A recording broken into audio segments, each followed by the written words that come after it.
शिक्षक मित्र हो नमस्कार.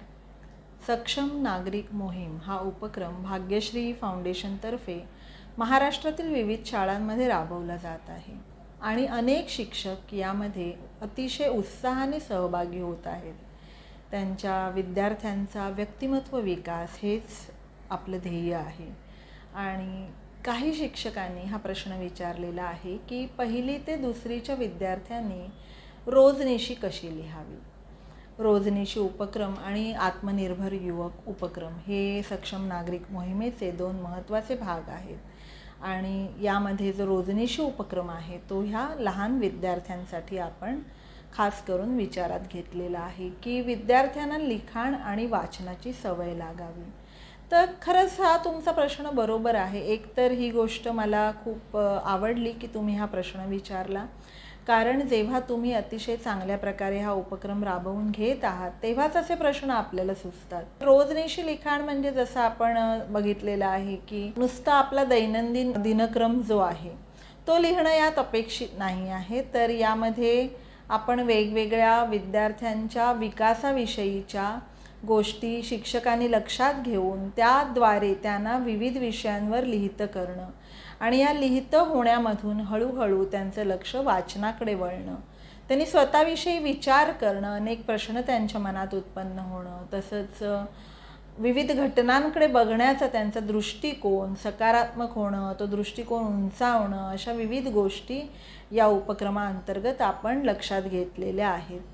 परंतु पहिली ते दुसरीच्या विद्यार्थ्यांचं वय ह्या सर्व गोष्टी समजण्याचं नसतं की का म्हणून आपण लिहित आहोत, आजूबाजूच्या घटनांविषयी काय बरं आपल्याला नेमकं लिहायचं आहे.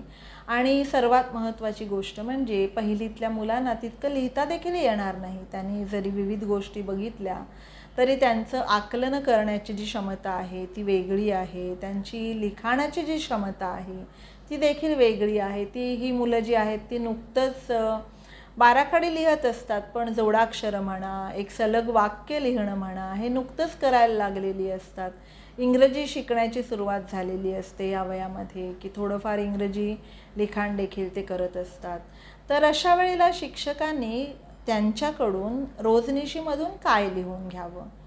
तर पहिली गोष्ट म्हणजे प्रत्येक विद्यार्थ्याला या वयामध्ये बाराखडी, जोडाक्षरं, मुळाक्षरं, इंग्रजी अक्षरं बेसिक जी आहेत ती अल्फाबेट्स, किंवा जो इतर हिंदी कोणी शिकत असेल, उर्दू शिकत असेल तर तुमची बेसिक जे काही लिखाण आहे ते या विद्यार्थ्यांना येणं अपेक्षित आहे. कारण कित्येकदा आम्ही जेव्हा शाळांमध्ये फिरतो तेव्हा असं होतं की 6वी-7वीतल्या वर्गातले शिक्षक सांगतात की अरे आमच्या वर्गातली मुलं आहेत त्यांना अजूनही लिहिता वाचता येत नाही, तर मग आम्ही काय करायचं, आमचा पोर्शन कशा प्रकारे पूर्ण करायचा, की ह्यांना आता आम्ही हे लिखाण शिकवत बसायचं. तर पहिली आणि दुसरीतल्या, मुख्यत्वे पहिलीतल्या मी म्हणेन, शिक्षकांची ही एक जबाबदारी आहे की आपल्या वर्गातल्या प्रत्येक विद्यार्थ्याला लिहिता आलं पाहिजे. कारण लिहिता आलं तरच तो वाचनाकडे आकृष्ट होईल. तर लिखाण हे फार महत्त्वाचं आहे. आपण आज जरी कम्प्युटरच्या किंवा सोशल मीडियाच्या, मोबाईलच्या युगात जरी असलो तरी देखील आज हे शास्त्रीय प्रयोगानिशी सिद्ध झालेलं आहे की मनुष्याने जर लिहिली एखादी गोष्ट, पेनाने, पेन्सिलने जर लिहिली आणि टाईप केली तर जी लिहिलेली गोष्ट असते ती त्याच्या हृदयाला अधिक चांगल्या प्रकारे समजते, त्याचं आकलन अधिक चांगल्या प्रकारे होतं. अभ्यास करताना देखील बघा कित्येक मुलं एक रफ वही घेऊन त्यामध्ये पुन्हा पुन्हा त्या गोष्टी लिहत असतात. एखादं चांगलं पुस्तक असेल तर त्यामधले काही उतारे आपण जर लिहून ठेवले व्यवस्थित तर ते पुन्हा वाचताना आपल्याला त्याचं आकलन अधिक चांगल्या प्रकारे होतं. तर अशा प्रकारे एखादी गोष्ट समजण्यासाठी देखील ती लिहिणं आवश्यक असतं. तर ही जी मुलं आहेत ती आता जगाकडे नवीन दृष्टिकोनाने बघायला लागलेली आहेत, पहिल्यांदाच जगाकडे बघत आहेत.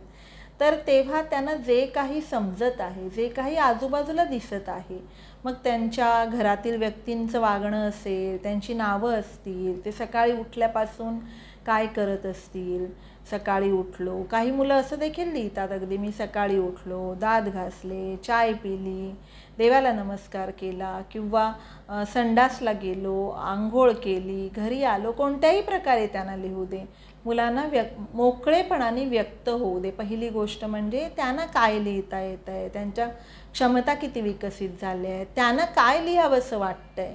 मी सकाळी उठलो आणि शाळेत आलो एवढं जरी लिहिलं, कोणी मी शाळेत आल्यावर असं असं करणं सुरू केलं, माझ्या बाई आल्यावर, टीचर आल्या वर्गात, माझ्या शिक्षिका आल्या वर्गात, त्यांनी शिक्षक आले, त्यांनी असं शिकवलं, जिथपासून त्यांना लिहायला सुरुवात करायची आहे. तर सर्वप्रथम म्हणजे पहिली गोष्ट जसं तुम्हाला मी म्हटलं, त्यांना प्रथम अक्षरं लिहायला सराव द्या. त्यांना इंग्रजी अक्षरं, मराठी अक्षरं, इतर भाषेतली जे काही तुमचं माध्यम असेल त्यातली अक्षरं, जोडाक्षरं, मुळाक्षरं, बाराखडी, अंक, इंग्रजी अक्षरं, हे सगळं त्यांना प्रथम लिहायला द्या. हे जर सगळ्या मुलांना येत असेल तर त्यानंतर काही शब्दांमध्ये त्यांना व्यक्त व्हायला सांगा. जसं की तुम्ही काही शब्द त्यांना देऊ शकता. वर्गात जर तुम्ही त्यांना एक शब्द दिला की, समजा अगदी साधं उदाहरण सांगते आहे, फळा. वर्गात जो फळा असतो, ब्लॅकबोर्ड, व्हाईट बोर्ड, जो काही असेल, तर फळा. तर ह्या फळ्यावरून तुम्हाला काय बरं शब्द सुचत आहे? तर मुलं त्याच्यावरून फळा काळ्या रंगाचा आहे किंवा फळा अमुक रंगाचा आहे, असं कुठलंही एखादं वाक्य ते लिहायला लागतील. या शब्दावरून वाक्य तयार करणं. भिंत. आपल्याला कित्येकदा शब्दांवरून वाक्य तयार करणं ही गोष्ट अभ्यासक्रमात आहे, पण तेव्हा काय होतं ना, मुलांना कधी कधी दडपण येतं की याचा अर्थ सांगा आणि याचं वाक्य तयार करा. तर हा सराव जो आहे ना, तो त्यांचा लहानपणापासूनच तयार होईल की प्रत्येक गोष्टीवरून, प्रत्येक माझ्या समोर आलेल्या गोष्टीवरून मी कशा प्रकारे वाक्य करू शकतो.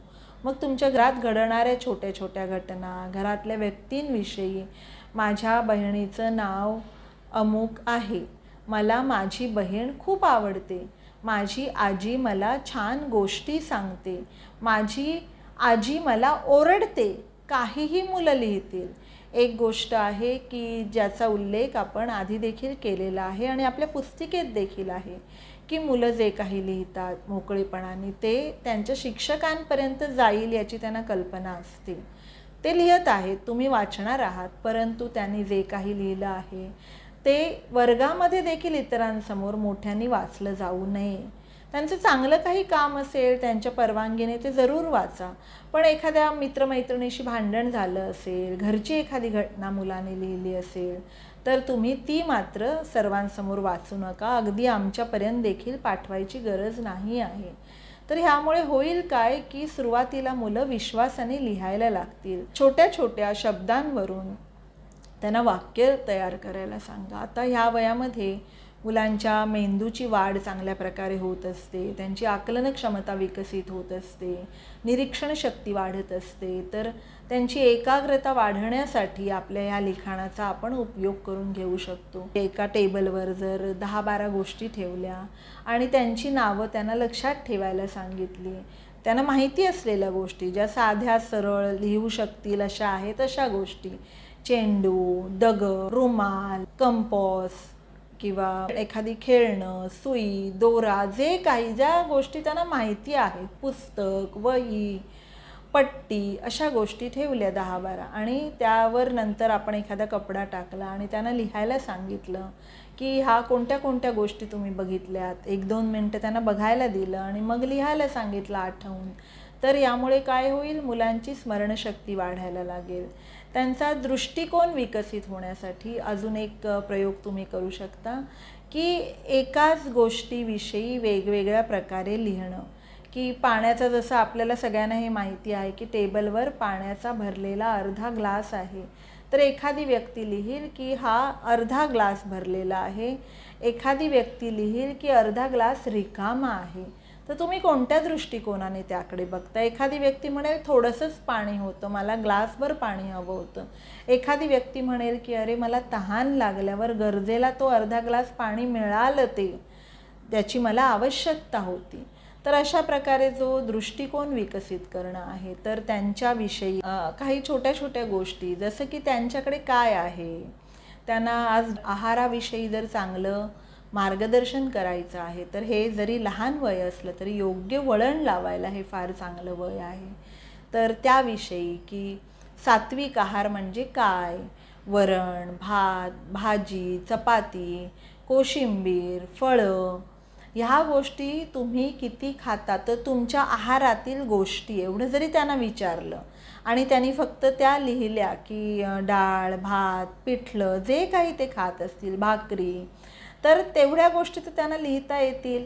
आणि त्याचे उपयोग जर तुम्ही त्यांना सांगितले, मला पहिली दुसरीतल्या मुलांना काही उपयोग लिहायला सांगा असं म्हणायचं नाही आहे, परंतु त्याचे उपयोग जर तुम्ही त्यांना सांगितले तर त्यांच्या कायम लक्षात राहील की चायनीज किंवा रस्त्यावरचं उघडं अन्न खाण्यापेक्षा जेव्हा मी घरातलं अन्न खातो तेव्हा माझं आरोग्य चांगलं राहतं आणि यामुळे इतकी पोषक तत्व माझ्या शरीराला मिळत आहेत याविषयी माहिती देऊन जर तुम्ही त्यांना लिहायला सांगितलं, त्यांच्या घरातल्या ज्या व्यक्ती असतील त्यांच्याविषयीच्या गोष्टी, जसं की साधी एक गोष्ट, सकाळी उठून भूमी मातेला नमस्कार करणं, कराग्रे वसते लक्ष्मी करमध्ये सरस्वती करमूलेत गोविंद प्रभाते करदर्शनम, हा साधासा एक श्लोक आहे जो मी नाही म्हणत की अगदी म्हणजे मराठी भाषेत किंवा संस्कृत भाषेतच म्हणा, अशाच प्रकारच्या कुठल्या गोष्टी इतर भाषांमध्ये असतील, उर्दू भाषेमध्ये जर असेल महत्त्व, तर हे काही देवाचं सांगितलेली गोष्ट नाही आहे. तर एक आपल्या पंचमहाभूतांचा आदर करणं, सूर्य, आकाश, पृथ्वी, जल, वायू या गोष्टी आपल्या आयुष्यात किती महत्त्वाच्या आहेत, त्यांना नमस्कार करून त्यांना काय वाटतं त्याविषयी त्यांना तुम्ही लिहायला सांगू शकता. लहान वय जरी असलं तरी देखील त्यांना या गोष्टींचं महत्त्व कळायला लागेल. जसं की सकाळी उठल्यावर एक भूमिमातेला नमस्कार करून आपण तिच्यावर पाय ठेवला तर कितीतरी मोठी गोष्ट आहे की आपल्या लक्षात येईल की जे आपण म्हणतो ना मूल्य शिक्षण, त्याची सुरुवात इथून होते की भूमिमातेवर आपण पाय ठेवतो तर ती भूमिमाता काही आपल्याला येऊन काही बोलत नाही आहे, परंतु आपल्याला जेव्हा कळतं की ही पृथ्वी म्हणजे आपली आई आहे आणि तिच्यामुळे आपण हे या जगात वावरू शकतो, चालू शकतो, भक्कमपणे पाय ठेवून उभे राहू शकतो, तर हिला नमस्कार करून, सूर्यदेवाला नमस्कार करून जेव्हा सकाळची आपण सुरुवात करतो, तर अशा या छोट्या छोट्या गोष्टी ज्या आहेत त्यांना जर तुम्ही त्यांच्या आचरणात आणायला सांगून त्याविषयी त्यांना जर लिहायला सांगितलं की तुम्हाला काय वाटलं ह्याविषयी, की आदर वाटला का, मनाला शांती वाटली का, श्वास डोळे मिटून श्वासावर लक्ष देणं ते करताना काय मनात आलं, तर यामुळे काय होईल ना की विद्यार्थ्यांचं जे व्यक्तिमत्व आहे ते संतुलित होण्यासाठी त्या लहान वयापासून मदत होईल. वरवर छोट्या वाटणाऱ्या ह्या गोष्टी परंतु त्यांचं व्यक्तिमत्व घडवताना अतिशय महत्त्वाच्या आहेत. त्यांच्या आजूबाजूच्या वातावरणात, जागेमध्ये, परिसरात दिसणाऱ्या ज्या काही गोष्टी आहेत त्यांची रोज 5 गोष्टींची नावं जर विद्यार्थ्यांना लिहायला सांगितली की झाड, पक्षी एखादा, चिमणी किंवा घरातल्या साध्या जरी गोष्टी घेतल्या की चादर, उशी, टेबल, भांडं, एखादा पंखा किंवा एक ग्रामीण भागात राहणाऱ्या मुलांना शेतातलं झाड, आकाश, डोंगर, ज्या काही गोष्टी, टेकडी, विहीर, जे काही शब्द त्यांच्या आजूबाजूला दिसतात त्यातले रोज नवीन 5 शब्द जरी लिहायला सांगितलेत आणि त्यातले एखाद्या शब्दाविषयी जरी थोडक्यात माहिती लिहायला सांगितली की माझ्या घराच्या बाहेर झाड आहे, माझ्या घरातली चादर मी रोज घडी करून ठेवतो, एवढ्या जरी गोष्टी लिहिल्या तरी काय होईल ना, अनेक शब्दांचं त्यांना ज्ञान होईल. त्या शब्दांबरोबर त्यांची जी आकलन क्षमता आहे ती विकसित होईल, त्यांचा दृष्टिकोन विकसित होईल. विविध शब्दांमुळे त्यांना कळायला लागेल की हे जे शब्द आहेत, ही जी अक्षरं आहेत ती आमच्या आयुष्यात का बरं महत्त्वाची आहेत, यांचा कुठे कुठे उपयोग होतो, कुठे व्यक्त होताना आम्हाला हे शब्द बोलावे लागतात. आज विद्यार्थ्यांचं हे जे वय आहे 5 वर्षापासून ते 7 वर्षापर्यंतचं किंवा 10 वर्षापर्यंत, आपण हे आज 1ली ते 2रीचं बघतो आहोत म्हणून 5 ते 7 वर्ष म्हणाले मी, तर हे खूप घडण्याचं वय असतं. विविध गोष्टी ते बघत असतात आणि त्यांचे अर्थ समजून घेत असतात. तर अर्थ ह्या वयात जे समजतात ना ते पुढे लक्षात राहतात की ही पृथ्वी म्हणजे भूमिमाता आहे की कचरा टाकण्यासाठी बनवलेली एक जागा आहे. हा अर्थ हृदयात राहतो. जेव्हा आपण नमस्कार करतो तेव्हा आपसुकच त्याची काळजी घ्यायला लागतो. साधं बघा, कित्येक घरांमध्ये झाडूला लक्ष्मी म्हणतात आणि त्याला आपण लक्ष्मी किंवा कोणत्या धर्मामध्ये कुठलं त्याला वेगळं नाव असेल, पण आपण आदर करतो की ती झाडू आपलं घर साफ करते, तर तिला नमस्कार करावा. ही साधीशी गोष्ट असते. त्यामुळे मनावर एक ठसा उमटतो की मला कोणी मदत करताय तर मला त्याला नमस्कार करता यायला पाहिजे, मला त्याचे आभार मानता यायला पाहिजे. थँक्यू म्हणणं, गुड मॉर्निंग म्हणणं, गुड आफ्टरनून म्हणणं, हॅलो हाय म्हणणं, हाव आर यू विचारणं, या गोष्टी आपण मॅनर्स म्हणून विद्यार्थ्यांना शिकवत असतो. पण आपल्या संस्कृतीमध्ये, भारतीय संस्कृतीमध्ये, मी कुठल्या धर्माची संस्कृती नाही म्हणत आहे, या गोष्टी ह्या आचरणातून शिकवल्या जातात. आपण वंदन करतो प्रत्येक गोष्टीला, निसर्गाला वंदन करतो. आपल्या घरी जर नवीन गोष्ट आली त्याला हळद कुंकू लावतो आपण, किंवा त्याला नमस्कार करतो, त्याचे आभार मानतो. तर अशा प्रकारे या ज्या छोट्या छोट्या गोष्टी आहेत त्या विद्यार्थ्यांना कधी कळतील, जेव्हा ते वेगवेगळे शब्द लिहितील, वेगवेगळ्या सणांविषयी कळेल त्यांना की ईद आहे, दिवाळी आहे, होळी आहे, कोणते कोणते सण होत आहेत तर शब्दांमध्ये ते येतील. ईदच्या वेळेला खीर केली जाते, दिवाळीच्या वेळेला चकली केली जाते, क्रिसमसच्या वेळेला केक बनवला जातो. तर वेगवेगळे शब्द अशा प्रकारे त्यांना शिकायला मिळतील. ते लिहितील आणि ह्यांचा वापर कुठे होतो हे लिहितील. की एखादं लिंबू आहे तर लिंबू लिहिलं आपण, त्यांनी बघितलं आज लिंबाचं सरबत माझ्या घरी बनवलं जातं, त्याने तरतरी येते. आणि अशा प्रकारे आपण कित्येक गोष्टी त्यांना समजावून हे आपण सांगू शकतो की कोल्ड्रिंक पिण्यापेक्षा लिंबू सरबत जर प्यायलात तर त्याचा तुमच्या शरीराला फार चांगला पोषण होऊ शकतं, चांगलं आहार मिळू शकतो, तुमची स्किन चांगली राहील, तुम्हाला चक्कर येणार नाही आणि आरोग्य चांगलं राहण्यासाठी याचा उपयोग होईल. तर ह्या अशा छोट्या छोट्या गोष्टी आजूबाजूला घडणाऱ्या याच्याविषयी ते लिहू शकतात. किंवा भीतीवर मात करणं, लहान वयामध्ये अनेक गोष्टीविषयी भीती असते. तर एखादी गोष्ट त्यांनी लिहिली की मला झुरळलेलं, मला झुरळाची भीती वाटते, तर आपल्याला त्या गोष्टी अशा कळू शकतील. किंवा मला अमुक व्यक्तीची भीती वाटते, तर आपल्याला त्याचं आकलन होईल की अरे यांना भीती वाटते आहे. तर कित्येक काही शिक्षकांनी हे सांगितलेलं की त्यांच्याशी बोलताना हे कळलं की त्यांच्या विद्यार्थ्यांना, जरा मोठ्या वयाचे विद्यार्थी होते ते 4थी-5वीचे, तर त्यांनी लिहिलेलं बाजूच्या घरात, ग्रामीण भागातल्या शाळेतील विद्यार्थी, बाजूच्या घरातील एका जागेत भूत आहे असं गावातले लोक सांगतात, तर आम्हाला त्याची भीती वाटते. ते शिक्षकांना हे रोजनिशीत लिहिल्यामुळे कळलं आणि त्यामुळे असं भूत वगैरे काही नसतात, ह्या समजुती आहेत. आणि आपण जर त्या दैवी शक्तीचं नाव घेतलं, मग ती कुठल्याही धर्मातली असू दे, तर त्यामुळे कोणतीही वाईट गोष्ट आपल्या आसपास फिरत नाही. ह्या साध्या ज्या गोष्टी आहेत मनातल्या भीती दूर करणारे, ह्यावर चर्चा होऊ शकते त्या शब्दांमुळे.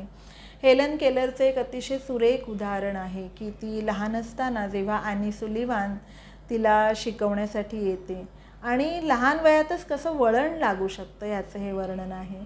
तर तेव्हा ती हट्टी असते हेलन. तिला तर तुम्हाला माहिती असेल की हेलन केलर हिला दिसत नव्हतं, ऐकू येत नव्हतं, आणि ऐकू येत नव्हतं म्हणून बोलता देखील येत नव्हतं. तर अशा व्यक्तीला म्हणजे शिकवणं किती कठीण आहे त्याचं आपण बघितलेलं आहे की त्या पुस्तकात वाचलेलं असेल किंवा त्या चित्रपटात बघितलं असेल. तिच्याविषयीचा चांगला चित्रपट देखील आहे. तर हातावर पाणी जेव्हा तिच्या पडतं तेव्हा तो स्पर्श होतो आणि एका दुसऱ्या हातावरती टीचर WATER वॉटर असं लिहिते. हेलनला त्या क्षणी कळतं की अरे हा स्पर्श होतो आहे ज्याचा ते हे आहे वॉटर. म्हणजेच काय होतं की त्या क्षणाला इतकी दिवस ती शिक्षिका शिकवत असते पण त्या क्षणाला तिला ज्ञान होतं. पण त्याच्या आधीचा जो प्रवास होता जेव्हा तिला ज्ञान झालं नव्हतं तो कठीण होता. आणि शिक्षिका तिच्याशी जरा रागाने देखील वागलेली आहे. ती टेबलवरचं अन्न फेकून देत असते किंवा कोणाच्याही ताटात हात घालून जेवत असते. तेव्हा तिचे आई वडील, कारण असं मूल असल्यामुळे साहजिकच थोडे लाड येतात की अरे त्याला कळतच नाही आहे, तर आपण कसं बोलणार, त्यांनी कोणाच्याही पाहुण्यांच्याही ताटात जाऊन हात घालत असते. ती शिक्षिका जोरात हात पकडते, बाजूला घेते आणि तिला एका खोलीत एकटीला घेते आणि हे सगळे शिकवते. ती ऐकत नसते. तर पुन्हा पुन्हा न मारत नाही, जोरात हात पकडत असेल, जरा धाक दाखवत असेल, एकटं ठेवत असेल, पण ती तिला ह्या गोष्टी शिकवते. तर आपलं मुख्य उद्दिष्ट ह्या वयातली जी मुलं आहेत त्यांना वळण लावणं हे आहे. त्यांच्या आयुष्याला आकार, ओली माती आहे ही हे लक्षात घ्या. तर ओल्या मातीलाच आकार देता येतो. ती सुकली की त्याला आकार देणं फार कठीण होतं. तर पहिली दुसरीतलं हे जे वय आहे ती अगदी ओली माती आहे आणि आपल्याला छान आकार त्यांना देता येईल. तर तुम्हाला जे काही वाटतंय त्यांना वेगवेगळ्या विषयांवर लिहायला सांगा. कित्येक शिक्षक हे सांगतात की श्रुतलेखन करताना विद्यार्थी बावरतात, कारण ऱ्हस्व, दीर्घ, वेलांटी, पहिली की दुसरी हा सगळे प्रश्न असतात. पण रोजनिशीमध्ये मुलं खूप मोकळेपणाने लिहितात, कारण आपण व्याकरण बघत नाही होत. तर याचा अर्थ हा नाही आहे की आपल्याला त्याने अशुद्धच लिहायला हवं आहे. ते शुद्ध करायचं आहे आठवड्याच्या शेवटी एकदा जेव्हा तपासू तेव्हा, पण त्यांना मोकळेपणाने लिहू दे, कारण ज्ञान होणं हे जास्त महत्त्वाचं आहे तुम्ही कसं लिहितापेक्षा. आपण हे सर्व कशासाठी करतो आहोत हे त्यांना कळायला हवं. दृष्टिकोन विस्तारित व्हायला हवा. शिवाजी महाराजांना देखील या वयामध्ये जिजाऊंनी महाभारत, रामायण, संत साहित्य ह्या गोष्टी सांगितल्या आणि त्यांच्या मनावर एक चांगले संस्कार केले. तर मनावर चांगले संस्कार करण्यासाठी ही रोजनिशी आपल्याला उपयोगी पडू शकते. जे काही चांगलं वाईट जे काही ते बघतील त्याच्याविषयी जेव्हा लिहितील त्यांचे विचार तुमच्यापर्यंत येतील. त्याविषयी ते काय विचार करतायत हे त्यांना लिहायला सांगा.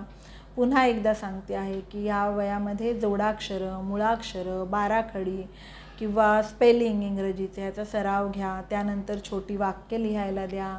स्मरणशक्ती वाढण्यासाठी काही खेळ घेऊन त्याविषयी लिहायला सांगा. वेगवेगळ्या मूल्य शिक्षण देणाऱ्या गोष्टी आहेत त्या सांगून त्यातलं काय कळलं हे लिहायला सांगा. विविध रंग आहेत किंवा आजूबाजूच्या गोष्टी आहेत ते लिहून रोज नवीन 4-5 शब्द लिहून त्यातील एका शब्दाविषयी तरी वाक्य बनवायला त्यांना सांगा. अशा प्रकारे वेगवेगळ्या गोष्टी तुम्ही त्यांना ह्या रोजनिशीच्या माध्यमातून करायला सांगू शकता. काही प्रसंग त्यांना देऊन, की उदाहरण देते, रामू हा सकाळी 6 वाजता उठतो आणि व्यायाम करतो, तर गणू हा सकाळी 9 वाजता उठतो आणि टी व्ही बघून शाळेत येतो. ह्यातलं कुठलं चांगली गोष्ट आहे. तर असे काही प्रसंग त्यांना समजतील असे, त्यांच्या आजूबाजूच्या परिसराला, वातावरणाला सूट होतील असे, म्हणजे योग्य त्यांना समजायला हवं ना ते. तर अशा प्रकारचे काही प्रश्न, यातलं चूक काय आहे आणि बरोबर काय आहे हे त्यांना निवडायला सांगा. तुम्ही जर सांगितलं ना की सकाळी 6 वाजता उठणं, त्यानंतर व्यायाम करणं, मग तोंड धुणं, मग देवाला नमस्कार करणं, हे सगळं असं वागायला हवं, दूध पिणं, तर प्रत्येकाकडे कदाचित ते तसं करणं शक्य नसेल. कधी कधी मुलं काही आईवडिलांना मदत करण्यासाठी म्हणा, त्यांचे आईवडील रात्रीचा टी व्ही बघत असतील म्हणून म्हणा, किंवा अशा गोष्टींमुळे रात्री जागरण झालं तर सकाळी उठू नाही शकत. तर आपल्याला त्यांना हे असं वागा हे सांगण्यापेक्षा आपण त्यांना ते काय वागत आहेत ते ऐकून कसं वागलं तर चांगलं वाटेल असा एखादा प्रश्न विचारू शकतो. 2-3 वेगवेगळे प्रसंग देऊन, आणि त्यातून त्यांनी निवडायचं आहे की त्यांना कुठल्या मार्गाने पुढे जायचं आहे आणि आपण त्यांना मार्गदर्शन करायचं आहे. अशाच प्रकारे अभ्यासामधलं तुमचा जो काही पाठ्यक्रम आहे किंवा धडे आहेत, गणित आहे, याविषयीचे जे काही त्यांना सराव द्यायचा असेल तर तो तुम्ही रोजनिशीमध्ये त्यांना करायला देऊ शकता. एखादा निबंध लिहायला न सांगता त्यांच्या आजूबाजूच्या व्यक्ती, नातेवाईक, परिसर, वेगवेगळ्या गोष्टी जे ते रोज बघतात, सण समारंभ, याविषयी त्यांच्या मनाने 4-5 ओळी लिहायला सांगा. कारण निबंध म्हटला की कसं होतं, अमुकच लिहायचं आहे का मला, कसं ते होतं, पण काय काय घडतं ते. परंतु जेव्हा स्वतःच्या मनाने आपण लिहितो तेव्हा आपण जे आपल्याकडे होतं आहे, आपल्या आजूबाजूला होतं आहे तसं लिहितो आणि ते लिहिणं त्यांना जास्त सोपं पडू शकतं. तर अशा प्रकारे हा पहिला टप्पा मी सांगत आहे. परत तुम्हाला काही प्रश्न आले तर जरूर मार्गदर्शन करेन.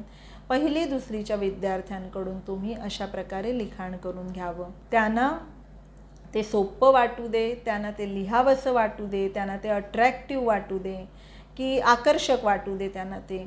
मला हे करायचं आहे. एखादं चित्र काढून त्या चित्राविषयी 2 ओळी लिहायला सांगा. समजा एखाद्या फुलाचं चित्र काढलं तर हे सूर्यफूल आहे, याचा रंग पिवळा आहे, एवढ्या 2 ओळी लिहायला विद्यार्थ्यांना मजा वाटेल. चित्र जर प्रत्येकाला तर चित्र काढायला लहान वयात आवडत असतं, कोणी खूप छान काढेल, कोणी साधंसं काढेल, पण त्या रंगांकडे आकर्षित होतील.